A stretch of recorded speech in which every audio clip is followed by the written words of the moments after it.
Hello, I'm Justin Wheeler, and welcome to this episode of Nonstop Nonprofit. This last year, we were able to speak to just over 20 amazing guests about the innovative, creative, and impressive ways they contribute to the nonprofit space. I say it over and over again, but I truly feel like the nonprofit space has some of the brightest out there.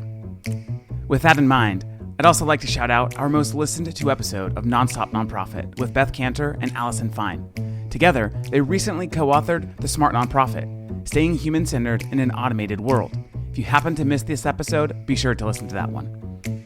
AFP was a blast, and we came home with a ton of content. We just released the 4th episode from the event, and I'm looking forward to NIO in September of this year. Nonstop Nonprofit will be back on the road in Kansas City to record some more of these micro-episode interviews at the event. Be sure to drop by our booth if you plan to be there.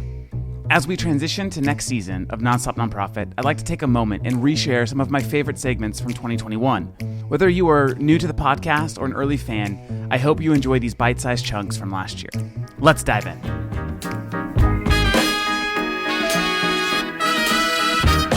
It is your number one priority to ensure that your business can continue to deliver on its mission, whether it's this year, next year, and beyond. So we're creating this inclusive environment, building between diverse communities to ensure that our young people can thrive. I'm always so baffled when I do webinars. There's always somebody at the end who raises their hand and says, I'm the development director. Should I have access to the budget? I'm always like, yes, you've got to know that. The best thing you can ever do as a nonprofit leader is spend as much money as possible on your story. Then you're doing it wrong. Okay. That is unacceptable, and that is not the way to run a board. The best thing that we can do is just raise as much money as possible and then give it to the people around the world. If you're going to be sustainable, you have to have a multi-channel strategy to reach all of these different generations of donors however they want to be reached. One of the principal values that we carry as an organization is to lift grace over guilt. And we believe that grace is the greatest agent for change that anyone can ever experience. We all need each other in terms of other nonprofits working together to solve things. The more nonprofits can give their donor base that experience of the impact that's being made on the ground level, there's nothing else you have to give someone.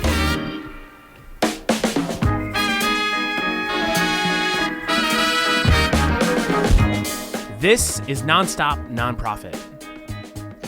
All right. Hey, everyone, and thanks for tuning in to our Best of 2021 recap here. I'm excited to share some of my favorite moments over the last year with just some of the incredible guests we've had on Nonstop Nonprofit. Let's jump right into our first episode of 2021 with Sherry Quam Taylor, a powerful nonprofit growth strategist. This episode was for anyone who struggled to get their board, executive leadership, and development team working on the same fundraising planet in the same budgetary galaxy. We spent a good amount of conversation talking about overhead, and we joked in the episode about how we both, to unpopular opinions, love this word. I have this graphic I show of one of my clients it's probably an 8-year span, but it's showing how the first 4 years are kind of like, well, they're kind of there, right? But it's 92% program, 90% program, 91% program. Okay. And then to show what happened when we shifted that to 75% program and more in admin and fundraising. Oh my goodness. Yeah. The revenue started increasing. And what happened even further on? So like to show them what that can be over a span of 5 to 10 years is huge and speaks volumes. And it's super important to the board member who says, we can't do that. We want as much money to go in programs. Well, over here on our growth, we're actually putting double back into programs, even though the percentage is less. Yeah. So that doesn't add up. So I love, you're so right. I want them to be understanding the annual giving rhythm, but they got to be looking out further and longer. Totally. And, I mentioned this a little bit earlier, just kind of my dislike towards the 100% model. And there is a backstory there. So, when I was at Liberty in North Korea, I pushed our organization to actually embrace this 100% model. And when we did grow. We grew significantly, but not because we embraced the 100% model, because we were spending 30 to 40% on overhead. Right. We were hiring the right people. And, the way it was being marketed to the outside was, even though we had funders for overhead and there was a different bank account and different fund, so 100% private donations were going to programs. If you put the overall fundraising dollars together, it was still 30 to 40% of total revenue. Yeah. And so you create this real disadvantage and you perpetuate this problem in the nonprofit community. The less you spend on overhead, the better it is. When in reality is the more you spend on overhead, and of course there's a threshold, but the more you spend on overhead, the more impact you will make. Yeah. We need that. I don't know why it just seems so obvious to me now, but for some reason it's still such a. It's huge. Yeah. I always say, as a fundraiser, you almost have to be an educator to many donors. I mean, of course, there's savvy donors who get that. I had a client recently that this year is A, the most money she's ever raised, B, the most money she's ever put back into programs, but C, her program percentage is the lowest it's been. And so she was sharing, this with a donor, and the donor literally said, "Come back to me when you get that turned around. I'm not going to fund that." And I was like, ugh. It just, we have to educate. We have to educate continually. And so I understand the desire of the 100% model, but like, gosh, I just feel the pressure to educate, especially coming out of 2020, that wasn't enough. The do more on less model, we got to leave it in 2020. It is not what, my gosh, we even, I would look at it as, don't we owe that to the people who have been on the front lines and have served our community so greatly, that we owe that to them to understand that that's not how they can grow their business and mission. Yeah, totally. Continuing on the subject of overhead spend, not too long after the episode with Sherry, I got the chance to sit down with Brett Hagler, CEO and co-founder at New Story. Brett has spent his career in both the startup world and the nonprofit sector, mixing the two to achieve success in both. And to that end, Brett is a vocal supporter of the 100% model of nonprofit funding that's used by New Story, Charity Water, and other high-performing charitable organizations. This conversation ultimately stemmed from a LinkedIn post where I shared my thoughts on the 100% model and how many nonprofits are doing it wrong. I was thrilled to have him come on the podcast and share his thoughts on this subject. So you guys have an interesting funding model, which I think has obviously led to the growth you've experienced over the last 5 years in raising the $60 million plus. So talk to us about your approach to funding and why you decided to take the path that you've taken. Mm-hmm. Yeah, so we've always had what would be, people refer to as the 100% model. There was really two reasons in the beginning to do it. The first thing was just to give donors an option and choice as to where they would like to allocate their funds, right? And so we started after our first communities we were funding were in Haiti, and it was after the earthquake. And I mean, there were horrendous stories in PR about the misuse of funds and mistrust in charities. I mean, just terrible, terrible stories that definitely repelled a lot of people in wanting to give there. Right. So we said, hey, well, the first thing we can easily do is at least promise that all of the money you're going to give to the homes in Haiti are going to go towards the direct labor costs and the material costs to build the houses. Right. And then we'll get another group to fund the overhead. And so that was how it started, was from Haiti and from so many bad stories that we just didn't want that to be an issue of why people wouldn't fund it. And then the second reason was really that I wanted to be able to communicate to more so investor types, or if anybody does any investing in funds, like limited partners that are really funding the future of the organization or of the business. Right. And how I communicate to those folks, exactly how I would communicate to a venture capitalist that I'm a startup and I'm growing. Right. I'm talking to them differently. I'm talking about our team. I'm talking about, R&D that we're going to do with, a risk. And I'm talking about all these investments into the future. And that's just a way different message than somebody that wants to get involved and wants to, fund a house for a marginalized family. And so to me, I just thought it was easier to split the communication and also split the option, right, for donors. And so I know we're going to get into how important OpEx is and overhead, but for us, it was just making it simple for people to choose. And then it also helped with just very clear communication as to which audience we were talking to and how we would talk to that audience. Yeah, totally. And the scenario of treating I think you guys call them builders, right? This group of donors that funds the OpEx and overhead. So we're fundraisers as a venture-backed company. We raised about $25 million in venture capital. And so totally understand the language that's necessary and why investors invest in R&D and in OpEx for that future sort of growth potential. So in News Story's case, obviously, there's the bottom line for your builders isn't obviously this growth opportunity or this like liquidity event that's going to happen in 3 to 5 years. It's the promise of impact. So how do you communicate? How do you tie impact into that investor language where it still gets people excited, thinking about high growth with a different sort of outcome? Yeah, for sure. So we have, just for context, we have a private group of donors that we call the builders, and it's a little more than 50 individuals or families right now. They all commit to 3-year commitments and it's a minimum of $50,000 a year to join. Right now, the average is closer to $100,000 a year to join. So that is just absolutely amazing from a planning perspective. And all of that money goes towards our operational expenses and is unrestricted, right? And so that's just a little bit of how we've set it up. Now, when I'm pitching builders and we're doing our reports, we're really measuring, of course, the number of lives that we're impacting in the homes that we're building, but we're also talking about, future investments that we're making to have more outsized impact, right? So for example, getting into 3D printed houses with our partner Icon, we were able to do that early and to move quickly on it because we had a pool of unrestricted capital from forward-thinking, innovative minds that want us to take calculated risk, right?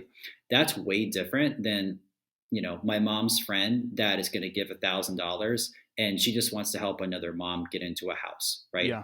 It's like, it's just way different than saying, oh, hey, by the way, like you should help this mom getting into a house. And, it's important that for overhead and for R&D, and we're trying to create a 3D printing machine that's probably not going to work. And like, you should fund that too.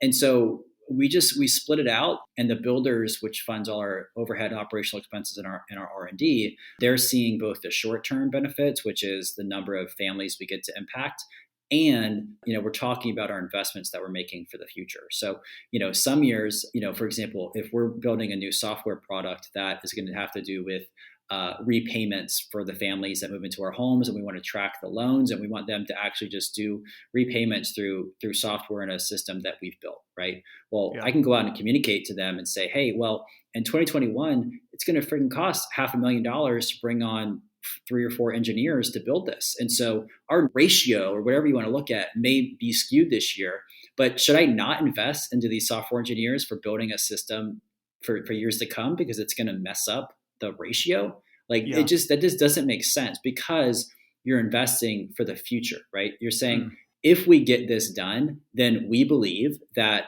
years from now, it's going to have an outsized impact, and it's going to be at minimum 10 times more of how many people you can impact. So it's I guess to summarize, it's communicating the short-term direct impact, but also the investments that you're making into the future. And to make investments, that usually comes through team or some type of, R&D or innovation project that you need money to put into it. Yeah, makes total sense.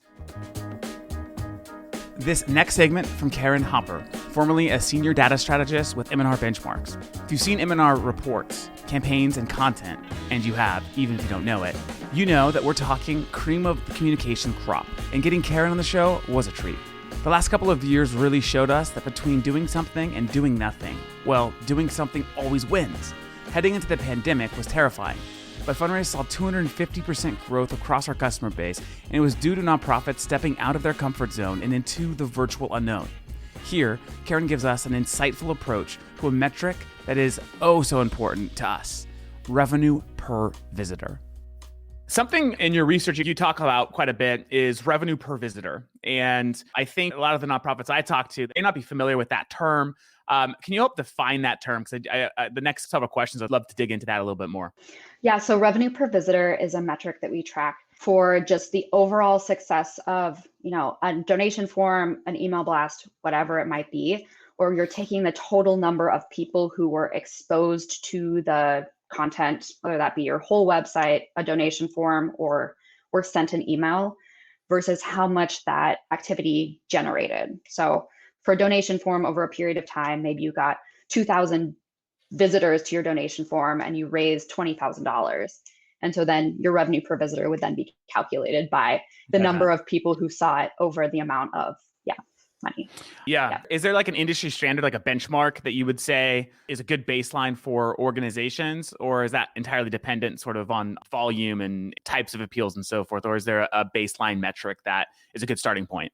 Yeah, there's not really a baseline for revenue per visitor because it is totally dependent on traffic and channels that are sending. Because obviously, like organizations that have huge content libraries are going to be generating hundreds of thousands of visits from organic search, and that's people just coming for information. And so their revenue per visitor might be much, much lower than a group that, has a much smaller audience but is raising the same amount of money. So it really depends on your organization, how much traffic you're getting. And it's really just something to benchmark for yourself. And it's something that we use especially for like test analysis, because when we're evaluating a test, we might have something that will impact conversion rate, but then also might impact average gift either up or down.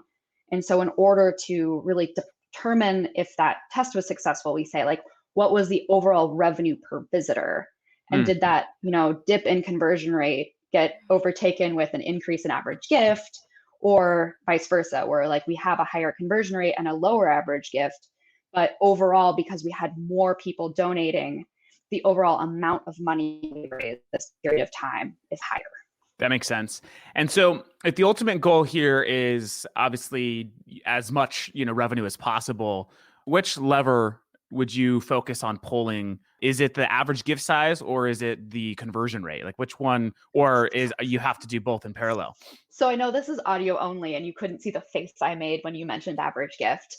And that's largely because I think average gift is a misleading and almost a fake metric for us to be tracking, because really that metric gets swayed so easily with one or two large gifts in a data set.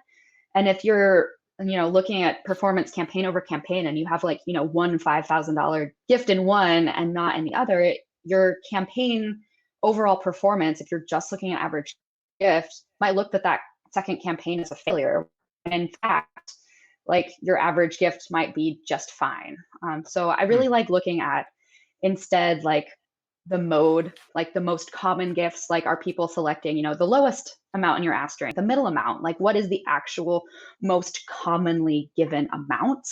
And then going from there to help that inform, your ask strings and how much you're asking people for on these forms, rather than focusing so hard on average gift as just like a calculation of total revenue divided by total gifts. So there's my little welcome to my TED Talk on average gift and how much I hate that we focus on that metric so much. Next, we've got Mitch Stein, who is the CEO, co-founder, and chief impact officer at Pond. At Pond, they're making nonprofit tech about the nonprofits. Mitch was another solid LinkedIn comment thread that ultimately led us to continue the conversation over the podcast episode. This was a great conversation, and in the spirit of keeping the 100% model debate alive, we dug into it yet again here. I really enjoyed hearing Mitch's approach and thoughts on the subject. What do you think it's going to take to move the conversation? Because we've been having this conversation for years. And so what does it actually take? Again, I'll be very candid. We had a conversation on our team. We were thinking about our own, where I think we're new. We've just taken this big step releasing Ponds 2 weeks ago, and I'm really excited about it. But there's so many places to go.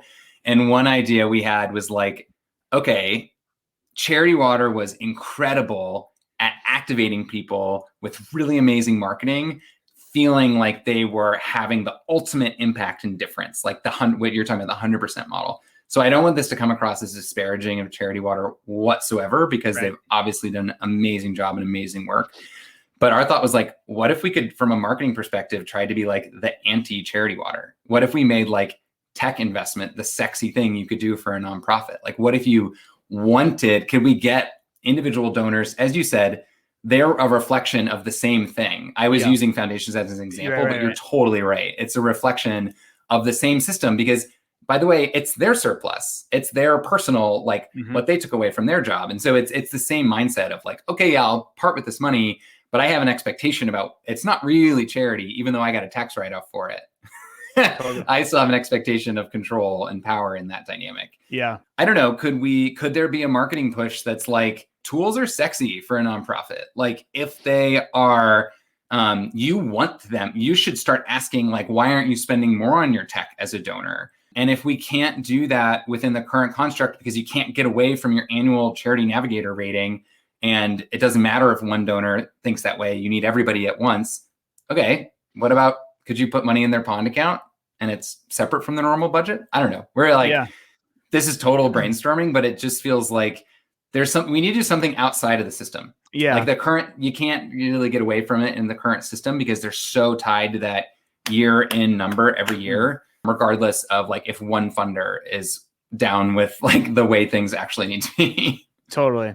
You know what could be interesting is, and this kind of piggybacks off of, you know, your comment to the original post about, you know, how, you know, value is created by looking at sort of future earnings. And so, you know, we give these multiples to companies based on that. You know, thinking about from a donor perspective, right? If a donor invests, call it $1,000 into a nonprofit, and there's a period of time, maybe it's 5 years, for that gift to actually grow based on the organization's growth, the value it's creating, the impact it's creating, and the way the donor gets rewarded maybe for that growth, making that initial investment, is maybe like a true up on taxes, right? A further deduction. So it's kind of like the inverse of a capital gains tax. It's a capital gains tax deduction or something like that. That could be interesting because then you go from what can we accomplish this year versus what can I invest? What organizations that I invest to today will have this enormous impact in 4, 5, 6 years, you know, and it's still self-serving because there's, you know, more reward for the donor. But I think like in order for us to change the model, we got to think about how do we incentivize the donor to stop caring about these ratios that really make zero sense to running a business. Yeah. In 2020, Stop Soldier Suicide discovered a new fundraising channel that would dramatically change the way they look at raising funds. They were able to raise $4 million and gained 100,000 new donors through Facebook fundraising alone. This is the perfect example of meeting your donors where they are and leveraging that as a way to attract donors. Here, as I was talking with Nick Black, the founder and CEO of Good United, and also the founder of Stop Soldier Suicide, and Tina Starkley, Stop Soldier Suicide's Chief Growth Officer. One of my biggest takeaways from this conversation is how Stop Soldier Suicide's big, bold goal completely flipped their perspective. How much is being raised on Facebook today, you know, since the inception, or, you know, whatever metrics you have? Because a lot of times I think nonprofits kind of passively tip their toe in Facebook. I think Good United has obviously cracked something here. And so I'd love for our listeners to understand the opportunity that Facebook fundraising presents. Sure. I think we try to market size this and then focus on user behavior. So Facebook, to my knowledge, I think is at 67 or 70% of Americans spend time at Facebook. The most recent report that I've seen is Americans spend 43 minutes a day. No offense, Tina, or anyone that stops or suicide, I spend 0 minutes a month on the website. I spend 0 minutes a month on any website. So if we know that people are spending time in the places where they want to be, how do we think through how to engage with them there and being able to leverage great platforms like yourself to be able to follow up and build that relationship? And I think that Facebook came to market. I think they just released that $6 billion has been given over the past 5 years. They're starting to roll out features in Instagram. But I think, Justin, that there's a real neat opportunity of what's happening. And COVID has just accelerated the user behavior. In that TikTok has giving functionality. We're hearing great things with Twitch. All these different kind of niche networks, Spotify, YouTube. It really seems like these other networks are also trying to follow along with what Facebook's proven out. And that who has better stories than philanthropy, right? So like if you want their business model is advertising. So if you want people to engage in eyeballs and engage with content, who's got a better story than Stop Soldier Suicide? Or pick your organization, right? I mean, really compelling stuff. So how can those for-profit businesses enable and empower nonprofits to want to, focus and put content into their world? Got it. And I know, Tina, one of like the perceived, I think, challenges that a lot of organizations, we hear this all the time at Fundraise, is, well, Facebook, you don't get the data, so we can't run our normal donor stewardship plays. Does an organization have to choose between data and good stewardship? What's your kind of reaction to that obstacle that we hear from so many nonprofits? It's really interesting to think about that question in the historical sense, in that every nonprofit organization, and like I said, I came from a nonprofit organization that was, a legacy brand, one that's been around for 100 years. And so we're very used to doing things a certain way, but it's really not an either or at this point. There, to Nick's point, people are spending their time in this channel. So if we want to acquire net new participants, donors, volunteers, we need to go where they're spending time. It's about, it being a starting point for the organization. So what it's doing is giving, exposure and fundraising at the consumer level, maybe for the first time. What we're finding at Stop Soldier Suicide is 80 to 85, even up to 90% of the people who engage in our Facebook fundraisers are brand new donors to Stop Soldier Suicide. So as we acquire them, then it's up to us. Good United provides this wonderful platform where we are able to engage with them in platform. Their bot technology is really, really robust in that it makes the person on the other end of that donor or that volunteer feel like we're having a personal one-on-one experience with them. And so then it's up to us to use the data that we gather either through the Facebook reports when the donor does check the box and say, yes, you can have my information, or from the Good United bot that says, hey, we'd love to share your information with Stop Soldier Suicide. Is this your email address? Do you consent for us to use it? Right. So now it's up to us. And then to Nick's point, to use those donor engagement strategies to pull those people deeper into our organization. So, from my perspective, it's an acquisition channel where people are spending their time, that we need to understand that consumer attention is their attention is where we need to go rather than trying to pull them to where we want them to be. You won't find a lawyer who will argue that a person innocent of a crime should do the time. It's not a negotiation. With this in mind, in 1992, Innocence Project embarked on a simple yet revolutionary mission. Use DNA to exonerate innocent people who have been incarcerated and turn those pardons into policy to prevent others from being wrongfully convicted. Fast forward to 2021, and Innocence Project is responsible for 232 of the 375 people who've been freed based on DNA evidence. Sounds like a win for everyone, right? Christina Sorns, executive director at Innocence Project, did an amazing job explaining the organization's outlook on scale, not only at the state and national level, but on the policy and reform level as well. When you think about the accomplishments and the victories your organization has had, how can it scale, right? I mean, you guys have scaled over the last, 5, 6, 7, 8 years. I mean, you're continuing to grow. Is it more people? Is it more money? Is it more resources? Is it more attorneys? What sort of, when you think about scaling the organization, the overall impact, is it possible to do? And is it a lack of something? Or, from your perspective, what's the best way people can come alongside Innocence Project and support the important mission to help scale the impact and continue to see amazing victories? That's such a great question. Thank you. So, the first answer is none of us, right, can scale to the problem of wrongful conviction in this country, because there's still, right, I often think of it as like a faucet, right? There's a faucet that's running, right? And there's still innocent people coming into the system constantly right now, right? And until we can turn the faucet off, right? And that's sort of with the policy work, right? The reform work, we'll never be able to catch up. But that said, yes, of course, we could use more of everything.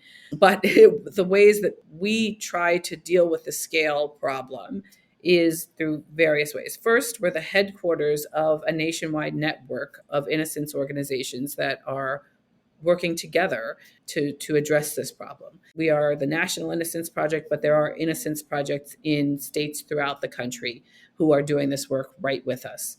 Second, right, we partner with large law firms who help us in so many different ways, right? They partner with us to litigate cases. They partner with us to help on our intake process and screening requests for assistance, right? They partner with us on amicus briefs, so many different ways that give us additional capacity that we just wouldn't otherwise have. Third, we also rely heavily, right, on our supporters to engage around the topics that we are talking about. So again, right, our policy team is moving legislation in states throughout the country on a range of issues, right? We're trying to improve compensation to exonerees when they come home. We're trying to build accountability structures in the legal system to ensure that when someone is wrongfully convicted, there's meaningful accountability to those who caused the wrongful conviction.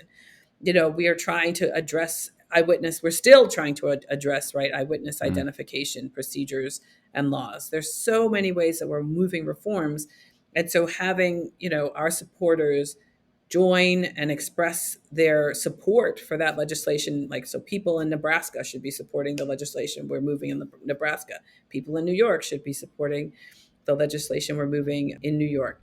Occasionally, also, we call for assistance around specific cases, specifically, most notably, the death penalty cases, right? And we had last year a case in Tennessee, Purvis Payne, who was very close to execution, notwithstanding really powerful evidence of innocence. And we did a call for support, and we were just blown away by the support we received. I think over 750,000 people, answered our call for support in that case. And so all of those ways are, we are maximizing sort of the imprint that we are making, right, in terms of all the ways that we're engaging. So both in litigation and in policy, we need the partnerships with organizations and individuals to do the work that we're doing. From finding her job through a pretty traditional and now kind of outdated method, a newspaper listing. From finding her job through a pretty traditional and now kind of outdated method, a newspaper listing, to being a leading innovator at American Heart Association, Brooke Codney, National Director at American Heart Association, has guided their culture of innovation, culminating in an innovation center, a dedicated function within the American Heart Association that has led to transformational growth for the organization. Here she breaks down the vision and execution of their innovation center, with special attention to the team that makes it happen. I noticed that, I think it was about 5 years ago, American Heart basically created a new function, a new sort of business within the organization all around innovation. And so can you talk to us a little bit more about this new business function, what it does, and what types of goals it has to help push the organization forward? Yeah, love to. Super passionate about this part. Yeah, so one of the things that our organization does, we set decade-long goals, health impact goals. We're going to accomplish this thing over the course of the next decade. A decade is a really long time to set goals for, especially when you're trying to, do things like drive human behavior and change health outcomes. And so, the approach that we take in order to set ourselves up to help reach those goals is that we have a 3-year strategic planning process. And that 3-year strategic planning process really takes a look at, every part of our business, from fundraising to the science side, to, even new and emerging things, and says, how are we doing? How is each piece of the work that we're doing helping us get to that decade-long goal? And what do we need to do over the course of the next 3 years to make sure that we're tracking, towards those large, big impact goals that we've set as an organization?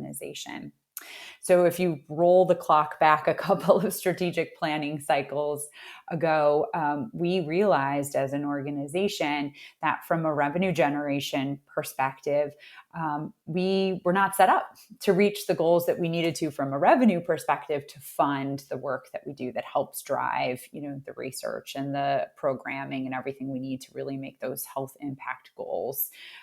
And ultimately end heart disease and stroke, which is what we're all trying to do, work ourselves out of a job. But as we looked at, currently how we were doing business as a nonprofit organization from a revenue generation standpoint, we understood that we needed to be more disruptive.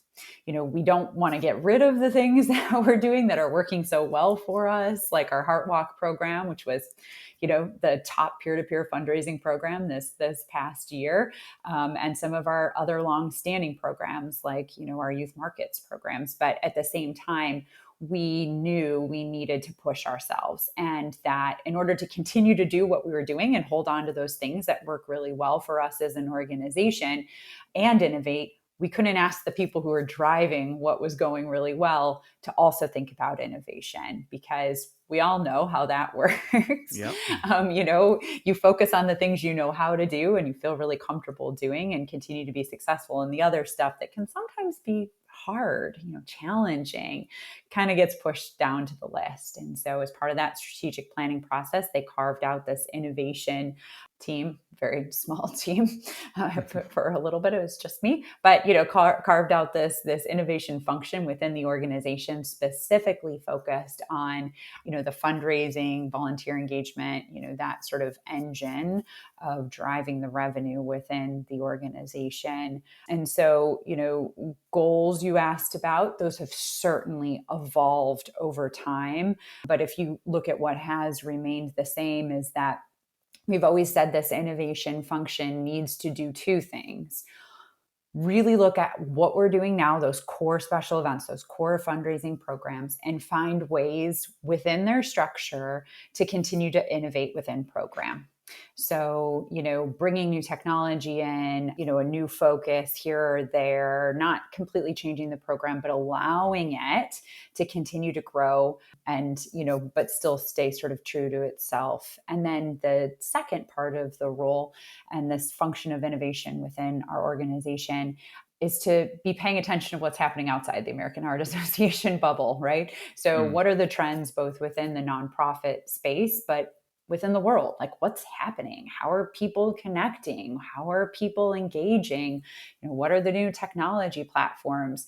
And allow this function to be able to pay attention to that and then figure out ways to apply that to how we can be, developing new fundraising and new engagement opportunities for the organization.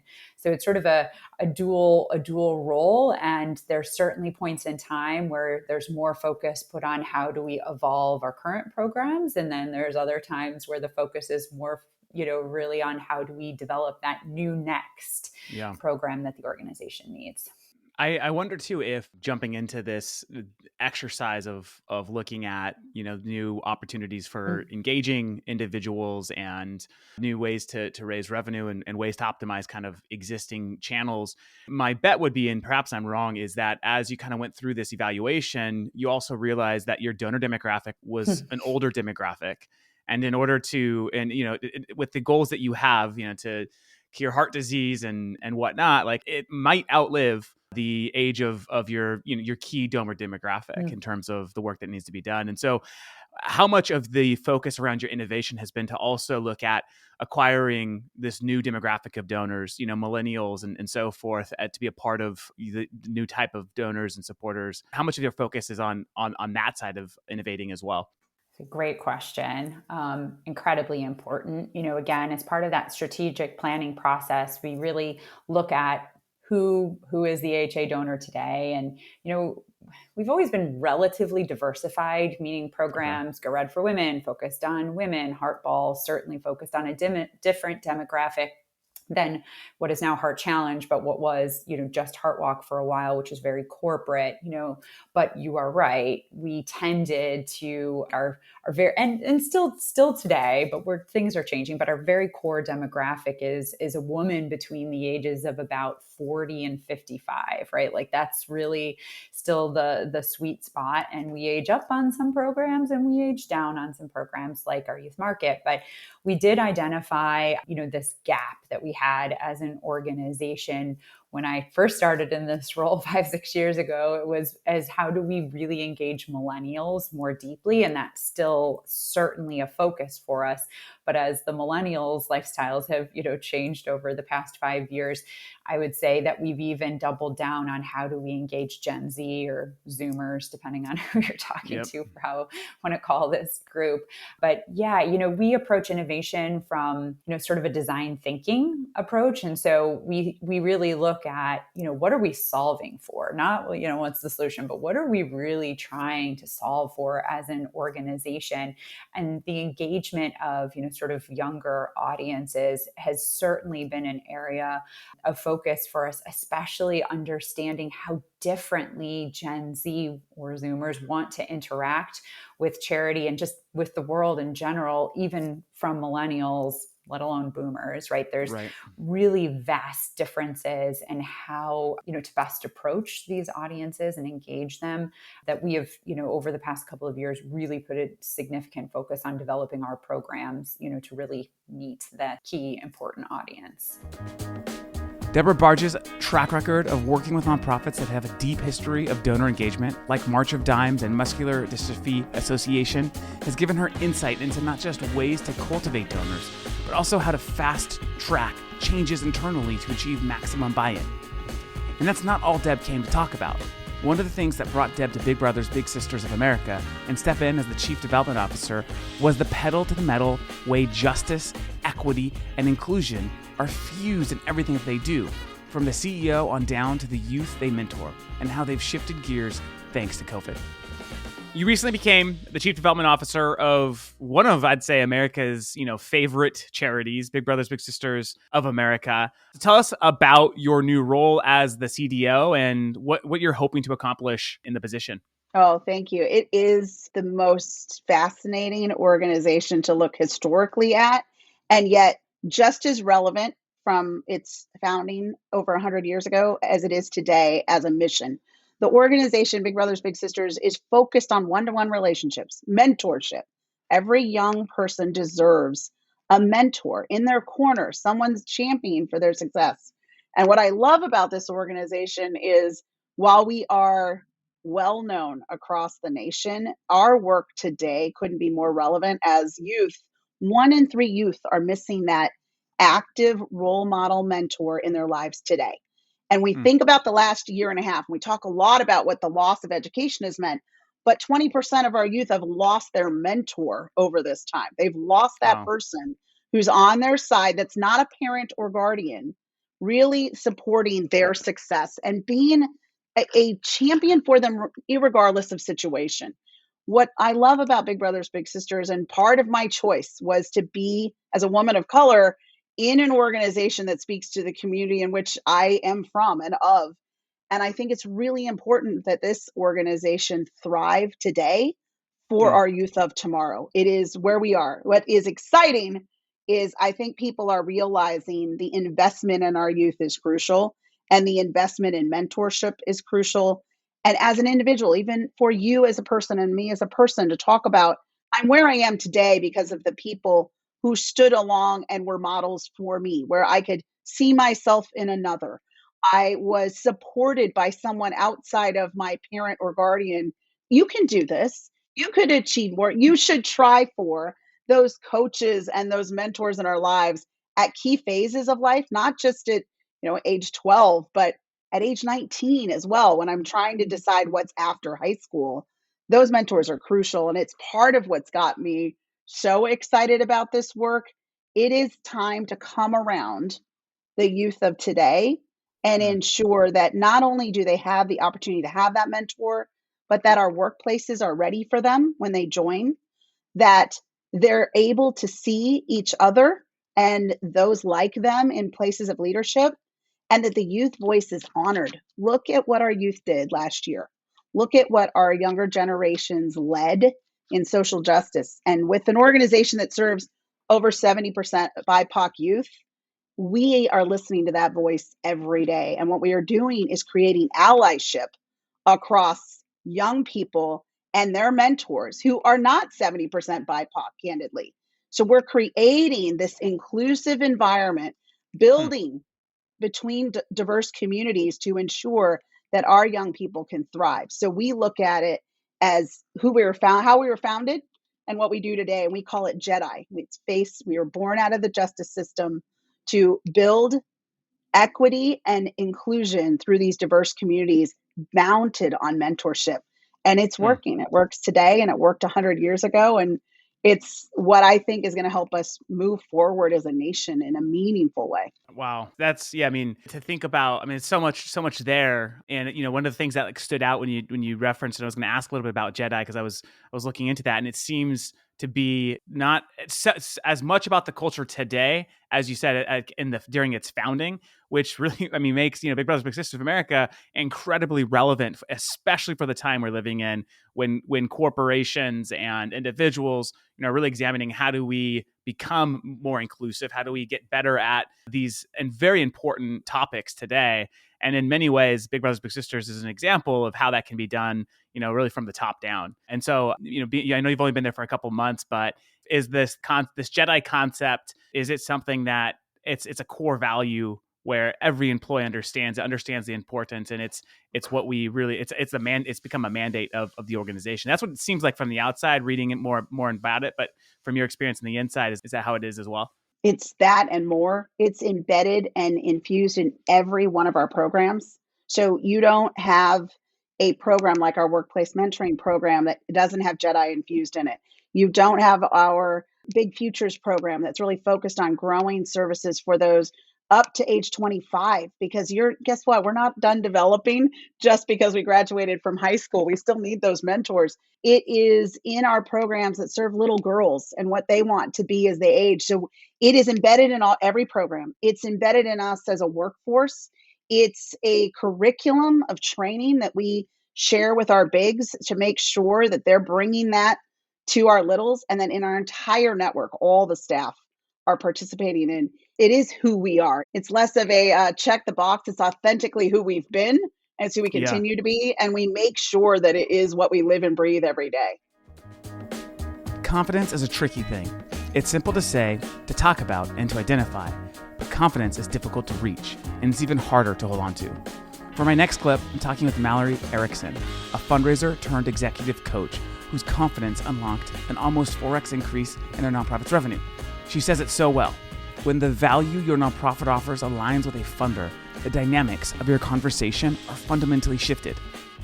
Yeah, and so Power Partners is really based on this fundamental concept. So I'll start with Power Partners because that's really my signature program, and all the ways that I work with organizations really center around that. So the Power Partners formula is a course that anyone can join and be a part of. It's a community of fundraising professionals, sometimes the executive director, sometimes the development director, sometimes the development coordinator, who is looking to fundamentally change the way they fundraise to focus on building reliable, sustainable, strategic partnerships with individuals, with corporations, with foundations. But the underlying principle is that we as humans, and humans being companies, and humans being foundations, and humans being individuals giving, so many of us want to achieve the same goals. We want to see the same change in our community. We want to see the same change in our world. And not everyone, but your job as a fundraiser is to identify the people who do, who share the desire to impact the world the way that your organization impacts the world. And your job is to be able to find them and identify them, and then to speak to them in that shared language. So really to understand, I talk about a lot inside my program, this idea of funder lenses. How do you put on the glass? I'm wearing pink glasses, you're wearing green glasses, and so when I'm talking to you, I need to sometimes think about, what does this look like through green glasses? Because if I describe something to you and it's all pink, you're going to be like, I have literally no idea what she's talking about, right? But if I know you're wearing green glasses and I describe something to you through the lens of green glasses, you're going to be able to connect with what it is that I'm sharing with you.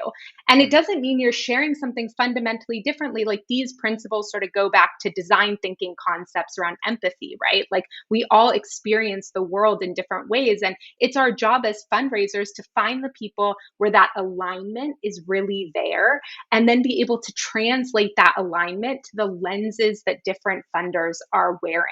And we need to do that in the way we engage them. We need to do that in the way we have conversations with them. And then being authentic and transparent around our desire to build mutually beneficial partnerships. Like, I see you. Like, I see what you're trying to do out there. It's so clear to me based on X and Y that you really want to move the needle around Z.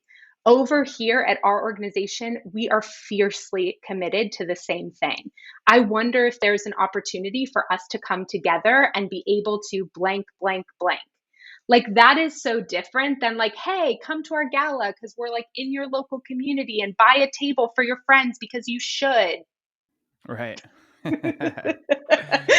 Right. And so that Power Partners is really based on, like, my mantra for Power Partners is that great fundraising is not an ask, it's an offer. And when we understand that, and when we internalize that, and I have a process inside the course called asset mapping, where organizations lay out all of the things of value inside their organization, way beyond their programs and services, but things like thought leaders on their board of directors, or the skills of their different staff members, the number of people on their email list, their Instagram following, their blogs that could be sponsored by companies where there's content overlap, audience sharing. I mean, they have so much. And actually, I just got off, I can't say too much about this yet, but I got off a call with someone today who works with some of the biggest brands in the world around and helping them become like businesses for good, like really. And the thing he said is, he said, nonprofits do not recognize that they are sitting on treasure, that they have the keys that so many people are looking for around what's happening in communities, how to move the needle on certain things. But there's a communication gap with their ability to connect with either sometimes it's the for-profit sector, sometimes it's the individuals with their different life experiences, and sometimes, it's foundations, because again, they're writing everything from their pink glasses. Right. And so Power Partners is really like helping them both be able to put on those other glasses, identify the assets of the organization, match them appropriately. So find that alignment and then get over that communication gap by effectively engaging them. Next, we're talking about a continually popular term, the Great Resignation. If you haven't heard about this, basically, it refers to the 4 million people quitting their jobs each month in the US since April 2021. There are a lot of reasons why so many people are exiting, but one that comes up a lot is company culture. Here, Tiffany and I discuss what we feel really contributes to a company culture on a simple scale of investing in your team. So one of the other challenges the Great Resignation is posing for nonprofits is it's on the other end. It's on the hiring end, right? I mean, the job market is more competitive than it's been in I don't know how long. I haven't seen this many nonprofits looking for a head of fundraising or head of marketing or you name the position. There's just a lot of competition in the job market today, which is good for employees, right? To ensure that they get the right compensation, the right offer, and so forth. But for organizations, nonprofits, maybe with less resources, how do they stand out? What advice would you give to an organization that's looking to make some key hires, but is just having a really hard time, whether it's from a competitive compensation perspective or other factors? How can organizations really stand out in this job market? That is the $1 million question that I feel like everyone's trying to find out right now or figure out, because it's true. It's so competitive. First, I want to say, I don't think we should discount compensation. And Justin, you had a really interesting post on LinkedIn this week. I'd love to get your insight on, because oftentimes we're so under market with compensation that really it's unrealistic to try to get the type of talent we want to get. So I don't think we should completely discount it. And I think it's worth looking at how under market is our compensation, because it's going to be very hard to get top talent for that. And especially if comp is inequitable or if it's way under. What I've also seen is people might accept that job, but then after 6 months or 12 months, they're going to look for a pretty substantial raise. And if you can't offer it, then they're going to leave at that point. So that's something that I think is important to not just skip over, because it is something that people are looking for. And I don't think that's bad. I don't think it's bad that people are wanting to make sure that they're being valued for their work. But I would love your take on that, Justin, because I know this is hard and that's much easier said than done, is to try to increase the compensation. Yeah, I mean, I'll just kind of use a few different examples of about 3 years ago. So I've transitioned obviously to board at Liberty North Korea, where I was there for 5-6 years. One of the things we did about 3 years ago was we just saw how terrible the team was being paid. And the board mandated, and at first this was hard. I'd say at first half the board, we were split on this decision, but then we had good conversation around it and got everyone on board with it. But essentially we said, hey, for this next year, we want to shrink our program spend by 20%. And we want to reinvest in this team and in the executive team, all the way down to the entry level position. We want to bring compensation to a much more competitive, not just in the nonprofit market, but in the for-profit market. What would be the comparable job? We made that investment, and Liberty North Korea has had really strong retention over the last several years. And I think part of that is not just an incredible mission, but because they do compensate their team pretty well. And they know that if we're going to find the best talent, we have to pay for it. So I'm of the strong opinion, if an organization is looking to fulfill its mission, there are no shortcuts around investment in infrastructure and people. If you shortcut those two things, you're likely to either A, delay accomplishing your mission into who knows when, or B, go belly up, because you're going to have a constant cycle of people leaving, unhappy employees, and so forth. So I've been talking about this also in conjunction with, because it directly relates to an organization's financial ratios, the overhead versus program spend. A lot of organizations feel like they don't have the resources because they also have this sort of artificial mandate to spend a certain percentage on operating expenses versus, programs. And so I think that that mentality just needs to obviously be rid of in the nonprofit community because it's not helpful. I definitely think that if you're going to market to hire a chief development officer, whether you're at $1 million organization or a $25 million organization or a $100 million organization, you're going to have to pay, a six-figure salary for that role, right? There's just no way that an experienced fundraiser is gonna, they're going to be passionate about the cause, but at the end of the day, they still have to feed their family, right? They still have to make ends meet.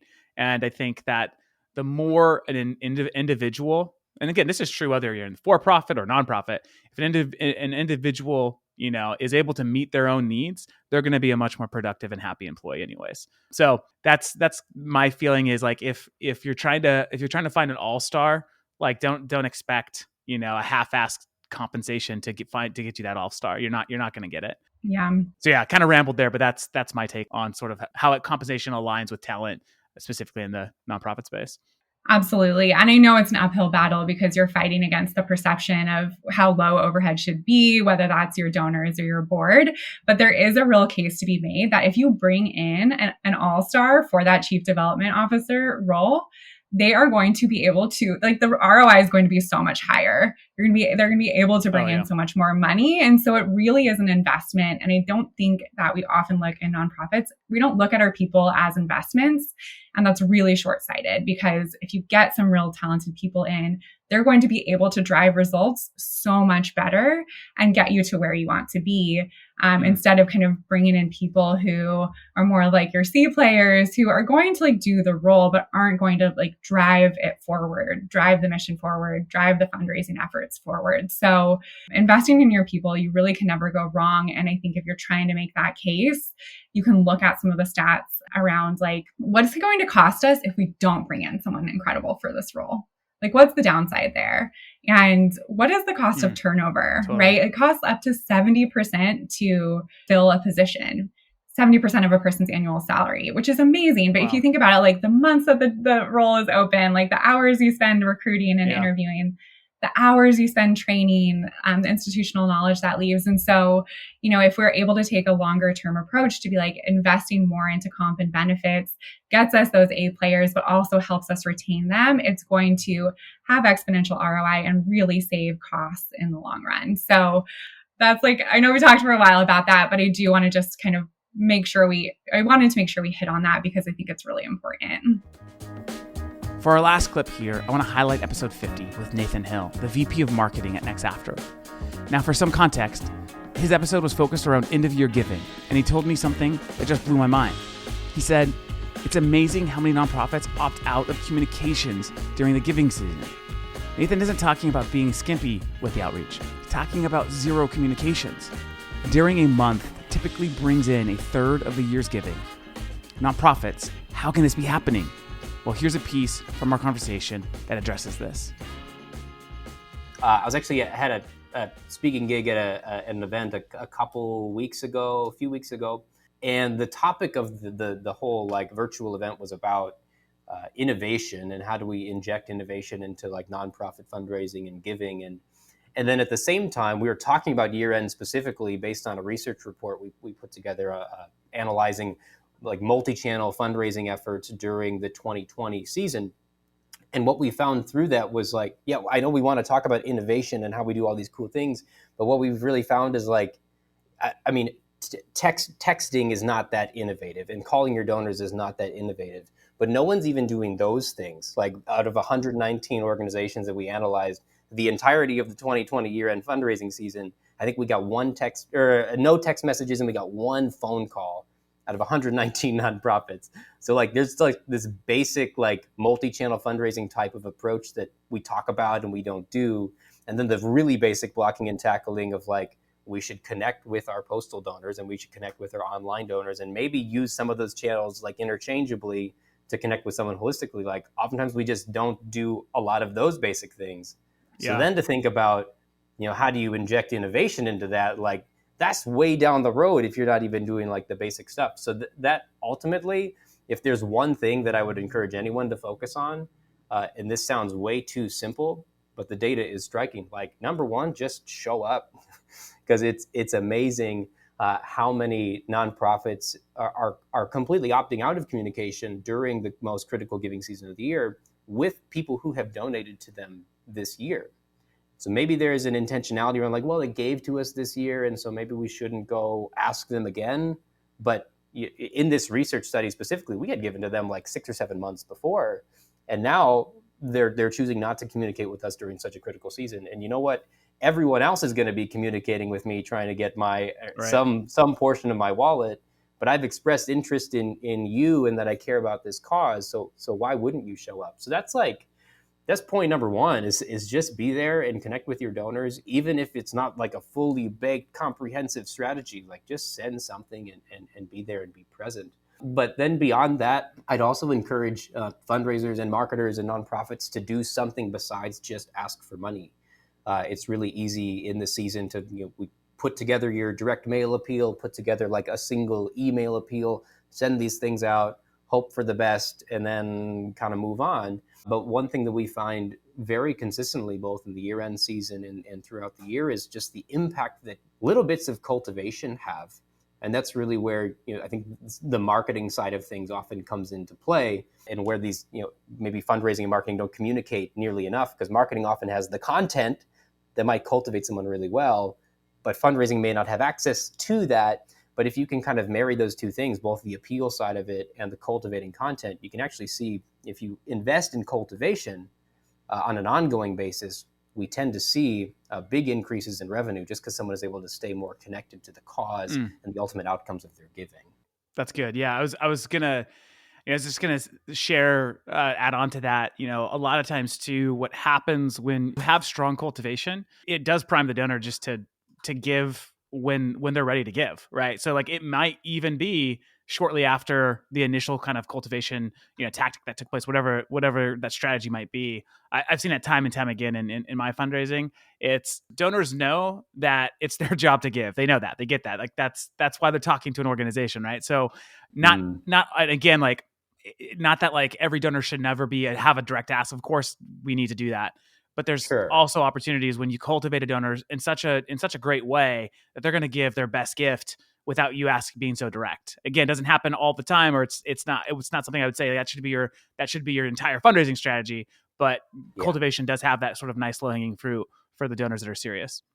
Absolutely. And then there's the argument around like, average gift size and things like that. Like, if someone has a deeper understanding of the ongoing impact of their gift, like, they're going to be that much more likely to say yes when you send that appeal out next time, and also to say yes at a higher level because they have seen consistently in their inbox or in their mailbox, or maybe you've called them on the phone and you've told them stories of impact. Like, they have seen the impact on a cause and a value set that they care about through their giving. So there's tons of ramifications for just cultivating well and staying connected to people. Well, there you have it, everyone. I hope you've been as inspired as me with these conversations, and I appreciate you tuning in to this episode. I'm looking forward to the future of Nonstop Nonprofit here in 2022, and hope you'll be here to join me. Until next time. Thanks for listening to this episode of Nonstop Nonprofit. This podcast is brought to you by your friends at Fundraise, nonprofit fundraising software built by nonprofit people. If you'd like to continue the conversation, find me on LinkedIn or text me at 562-242-8160. And don't forget to get your next episode the second it hits the internets. Go to nonstopnonprofitpodcast.com and sign up for email notifications today. See you next time.